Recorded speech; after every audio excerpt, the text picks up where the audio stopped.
Welcome to It's a Grand Life, where our mission is to be a voice for grand families and kinship caregivers everywhere. Did you know that in the United States alone, there are 2.3 million grandparents raising their grandchildren? 2.3 million. It's a Grand Life is committed to making a difference for those kids. That's why we have the podcast, a Facebook group, and the Grand Fund. The Grand Fund, which is a 501c3 which was launched in June of 2024, provides financial assistance to grand families, including shelter, food, clothing, and household needs. Grand families are in every neighborhood, in every city, every tribe, and territory nationwide. If this is you or someone you love, we're here for you, and we welcome you to join us on this mission. Our goal is to offer hope and resources to help you. Please subscribe to our YouTube channel and follow us wherever you get your podcasts and leave a review. You can also join our Facebook group. Just search for it under It's a Grand Life. And your reviews, comments, and sharing of our podcasts help us reach others that need assistance. Welcome to another episode of It's a Grand Life. Hi, this is Craig Nash. I'd like to welcome you to another It's a Grand Life. And I think we're going to have a grand time today. Just one of my dear friends who I spent a week with last week, a bunch of guys on a spiritual sabbatical, Joshua Hutto, is joining us from Atlanta, just outside Atlanta. And Josh has written a phenomenal book called To Know His Voice. And I don't know if you can see this out there, but I will put it at the bottom of the screen. But it's all about getting acquainted with your higher power, hearing from him, and having your fears, guilt, and all that shame taken away because of this phenomenal relationship with your higher power. And Josh has really put the cookies on the lower shelf, and I think you'd absolutely love it. In fact, if you want to copy this book, we're going for the first 5 folks to write to me at cnash@itsagrandlife.com. I will send you a copy. Josh, welcome to It's a Grand Life. We're just so glad to have you here, and you've got an amazing story. And what led you to write To Know His Voice? Man, well, it's grand to be here, to stay on tone. And I found myself the beneficiary of a kind of intimacy that I didn't frequently see anywhere. And it was an intimacy with my higher power. It was an intimacy with, I think everyone has rules. Everyone's trying to do right. They have a conscience. And I had the same things, but I just found myself in relationship with God. And it's because of great influences, great teaching, but I just kind of had pieced together. I had a huge lack of a father in my life. But really early on, I think because there were some grandparents. Actually, I had a grandma who was praying furiously for me. Abuelita, she's incredible. And so even though I had this huge lack and an abusive stepfather, I heard very early on, and I think this is in the book, I heard very early on from God, and I just knew it was him, middle school, early age. And that sort of was the foundation before I was even I wasn't allowed to go to church. So this was just me kind of in my room, and my relationship kind of grew from there. And when I finally did plug into Christian streams, it almost felt like I was always jarring against something, because if I'm talking about any of this stuff, I would be saying, yeah, I feel like, God's really speaking to me about this or through that. And I'd always get this kind of one of these, oh, God's speaking to you? Are you allowed to say that? And I'm like, are you not allowed to say that? And in my mind, everyone in the Bible said, God was speaking to me and this happened. And we were encouraged to live the same kind of life. And so after, 8 years of that sort of tension, I really began to feel a tug on my heart. I need to write as simply as possible an invitation and a practical first step into all of these streams I experience God's voice regularly. So I did. Well, you absolutely did. And, this whole idea that everyone, not just people of faith, but everybody, they're hearing from God. And there's a voice whispering. Now, sometimes there's a negative voice whispering, and that is not God. That's someone trying to put you on the wrong path. But why is everyone talking about this? It seems like everywhere I go, like all last week, folks are talking about hearing from God and how that impacts their life and knowing your identity. Why is that important, Josh? Well, I think it's almost like the conversation we've been waiting to have for 70 years. We kind of everyone became materialistic and science and all this stuff, and we took a couple decades to really explore that, and it never filled that hole. I mean, I think we uniquely as biological beings have this purpose hole in our soul, right? We can we can procreate, we can make money, we can do all this stuff, and it never fills that hole that everyone has. And you have to go somewhere. It's external, but not necessarily external in the world. Somewhere outside the world where this hole could be spoken to meaningfully and filled. And people get close if they have an extraordinary parents or a great mentor. They get close, but it's still never quite enough. Right. And so I think people have kind of, even culture, I've experienced a lot of young people too. They're like, I know I'm not playing games anymore. The rap music's not enough. The high finance isn't enough. The cultural like identity, magazine, influencer, and none of it's enough. Where do I go to get what's missing filled? And then those filled people are standing out like blazing torches in the dark night. The people who are overflowing instead of kind of sucking from their environment. Right. They're unique people, and they're connected to something, their purpose, their identity. So I think that's the shift we're seeing. And would you say, Josh, that it's also a shift away from religion onto relationship? Well, yeah, I think you can call it religion, but any list of this is how you're supposed to do it and this is what you're supposed to do, and if you don't, you better watch out. I think I think lots of religions end up looking a lot like that. I think lots of jobs end up, lots of families end up, and no matter what, it's like form without substance. So maybe I follow some rules, right? You're not going to hear me scream cuss words on the street, but I don't follow that rule because it's one of the rules, and if I mess it up, blah blah blah.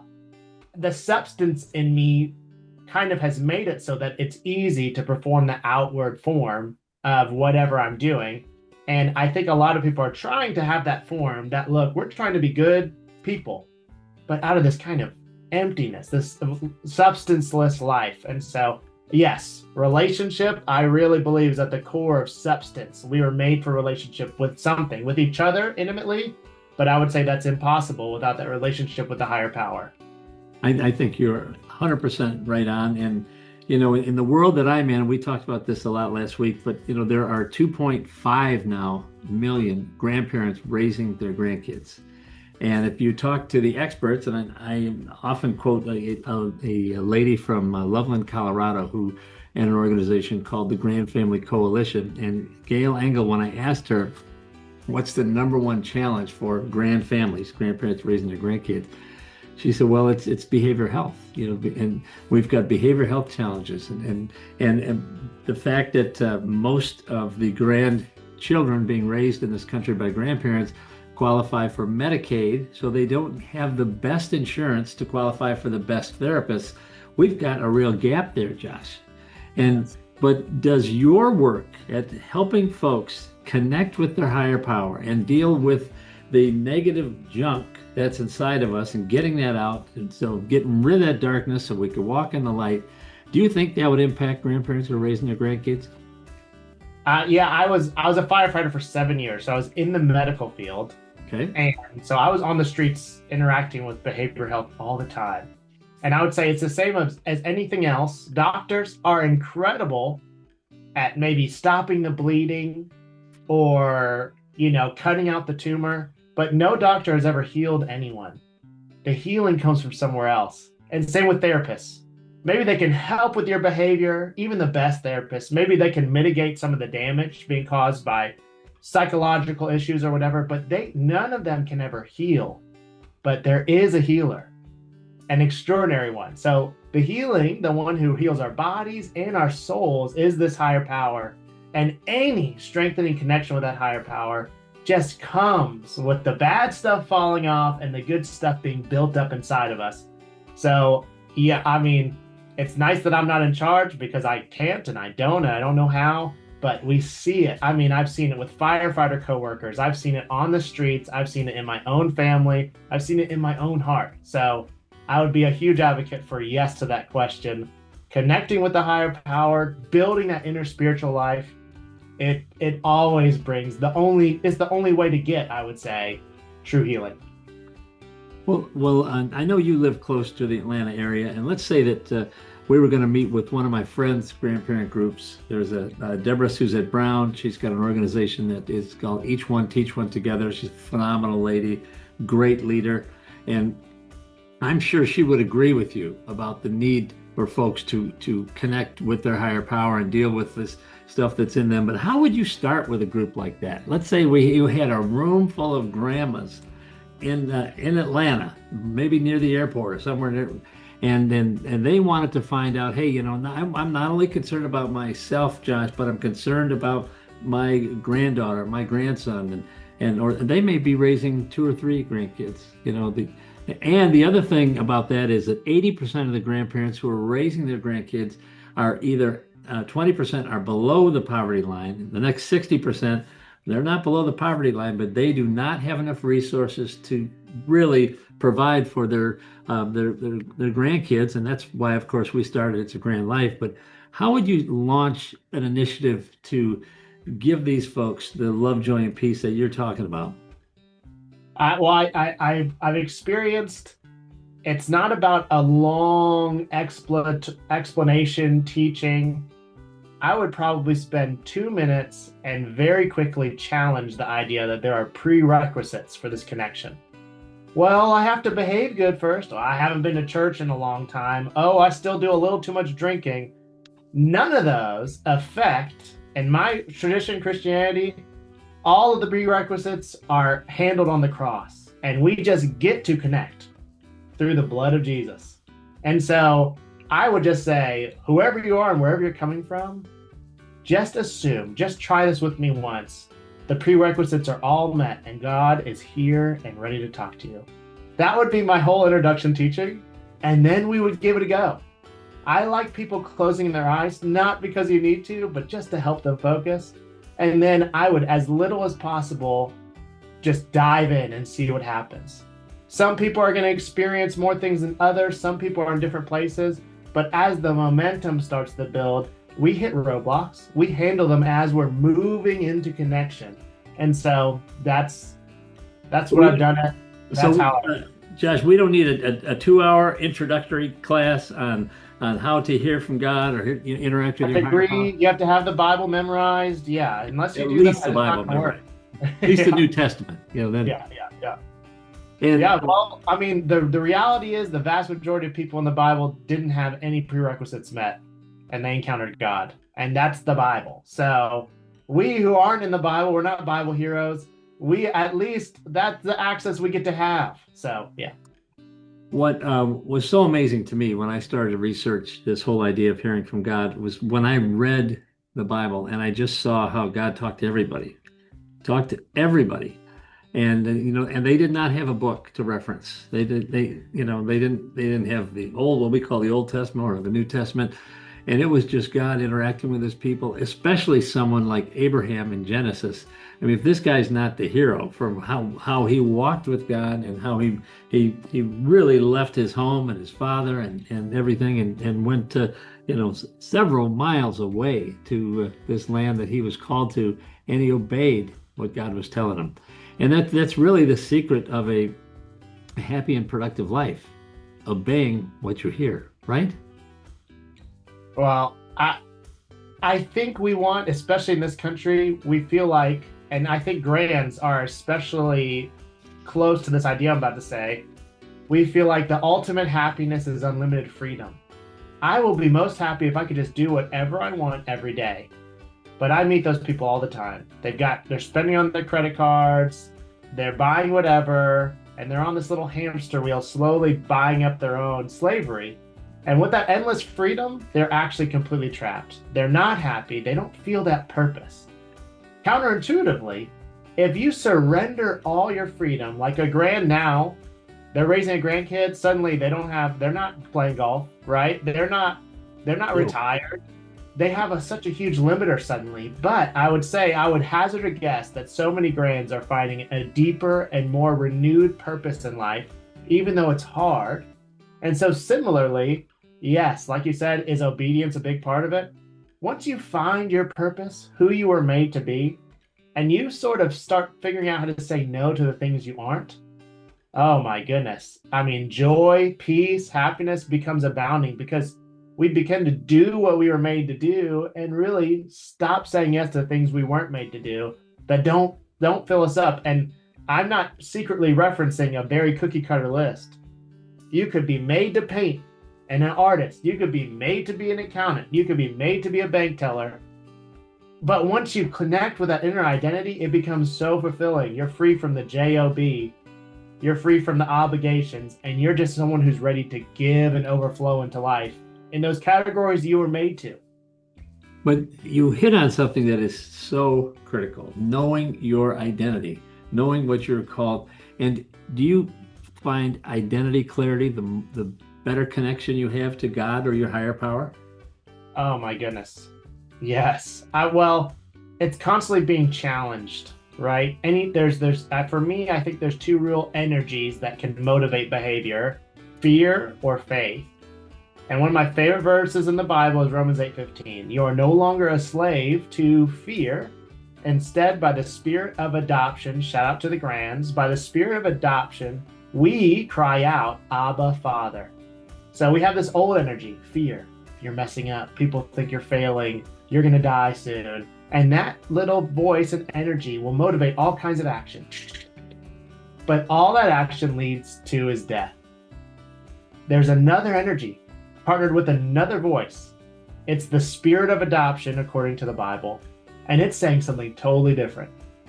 I'm proud of you. Keep going. Have courage.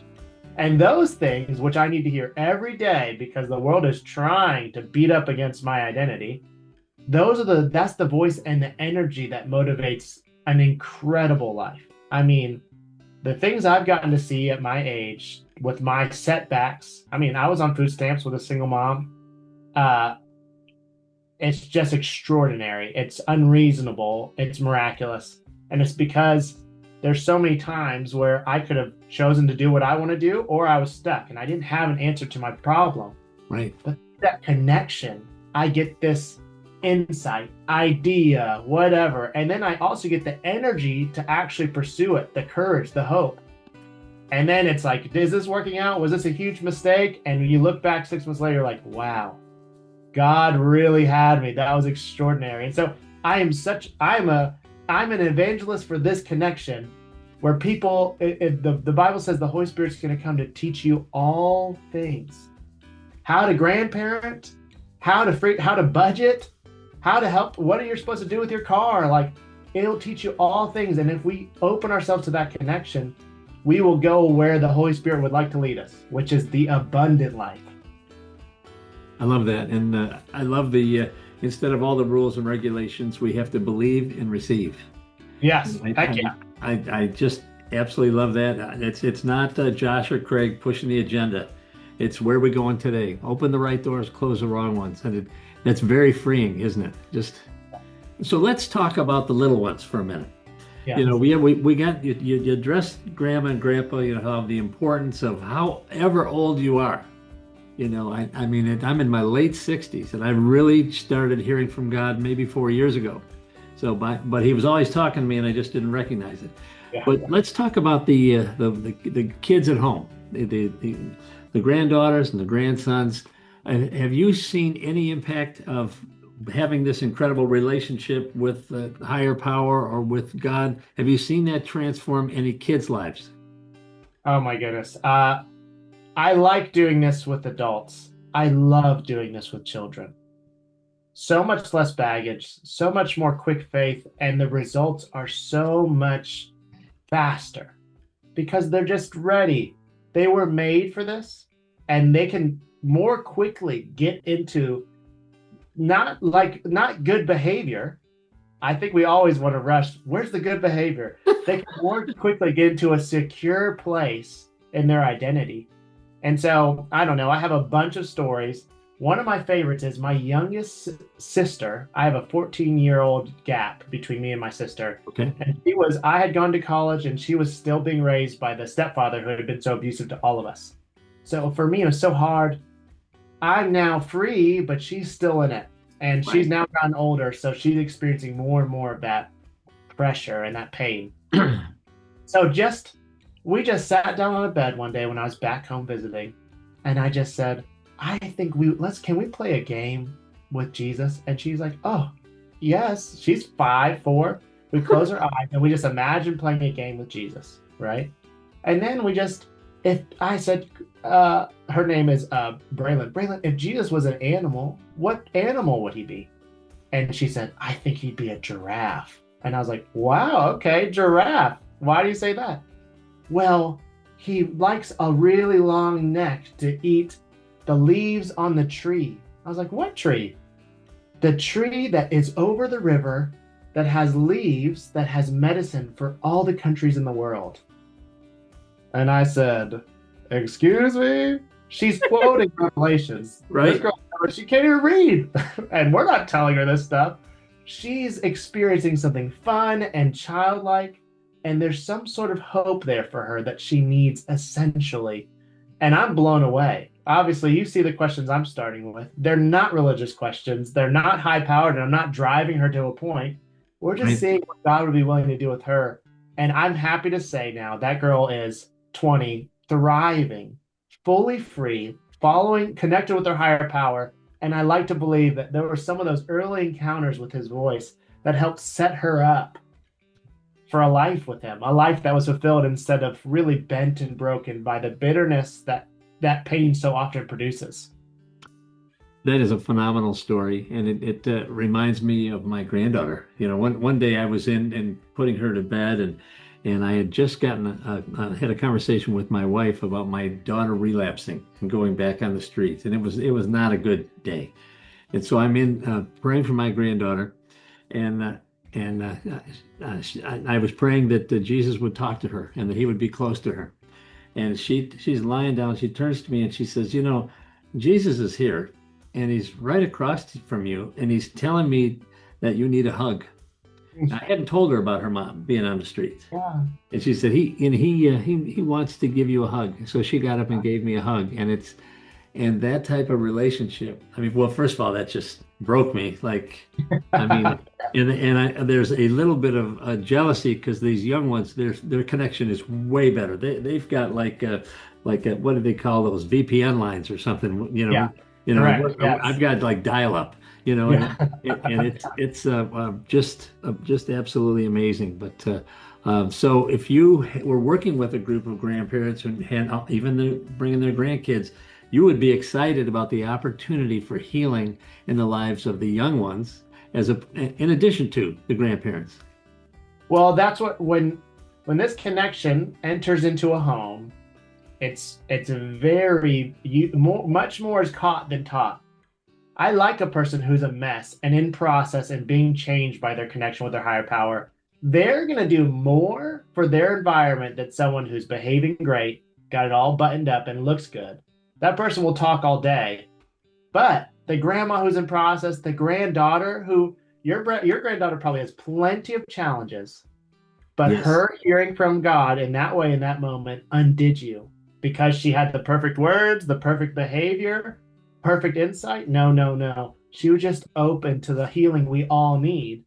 And so every bit of chance I get, I can open that valve to healing a little more in anyone's life. 4-year-old to 400-year-old, it's going to bring transformation to the whole family. It's not about let's get everybody to go to this one place, let's get them in church, let's get them behaving this way. It's about connecting them with their destiny, who they were made to be. That whole filling connection, I want it for everybody. Josh, I just love all that you're sharing. Thank you so much for being our guest today. And It's a Grand Life. I hope you'll come back and continue to walk us through this. And maybe we'll set up a time where we can present to one of our grandparent organizations, maybe our friends in Atlanta there. And I really think you're onto something. And I absolutely love your book. I've told you that. And it's called To Know His Voice. You can get it on Amazon. And he walks you through this whole idea of connecting to God and having an invitation into conversation. is the subtitle, and which I absolutely love. And do you have any final thoughts for our audience before I let you go? Yeah, I would say to talk about the book, if you had me in a room for 4 hours and you can ask me every question, every confusion you had, it would be this book. So I like it as a tool. We talk about everything from, does God speak in dreams still today? Yes. Right. I saw What that. do we do with that? How do we start that? To what does it look like to interact with a community and believe this? And so there's so much in there, but it's only 90 pages. I kept it. It's not the authoritative every do and don't. It's just a starting point. So anyone who wants to get started in any aspect of this, I would say the book should and can help. And it was written not, I kept the style super simple. So even teenagers I've seen just really get blown away, or younger. I had my 9-year-old sister, she read it. So I think however you could use it, please do. It exists to facilitate this connection. Well, absolutely, my friend. I can't wait to see where the good Lord leads us next.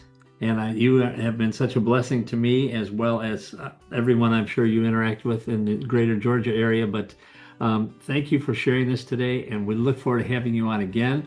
Have a wonderful sabbatical time with your family. And Josh, can't thank you enough for all you're doing for all of us out here with this wonderful book, To Know His Voice. Thanks for being on It's a Grand Life. Yeah, thank you. And y'all, we'll see you next time for another It's a Grand Life. But if you get a second and you want this book, don't forget to send me a note at cnash@itsagrandlife.com. And if you're in the first 5 folks that send me that quick email, give me your address. I'll get it right out to you. Have a great weekend. We'll see you next time on It's a Grand Life. Thank you for joining us today for It's a Grand Life. It's a Grand Life provides vital content, regulatory updates, and subject matter experts that are committed to supporting the 2.4 million kids and their caregivers from every neighborhood, every city, every tribe and territory nationwide. Please subscribe to our YouTube channel or wherever you get your podcasts and leave a review. Every new subscriber and review helps us reach others that need assistance. As caregivers, we are united in purpose. We are driven by hope while providing strength for today and hope for tomorrow. We are truly making a difference while living the grand life. If you have a suggestion for a future episode, please reach out to us. But we'll see you next time for another It's a Grand Life. Thank you for joining us.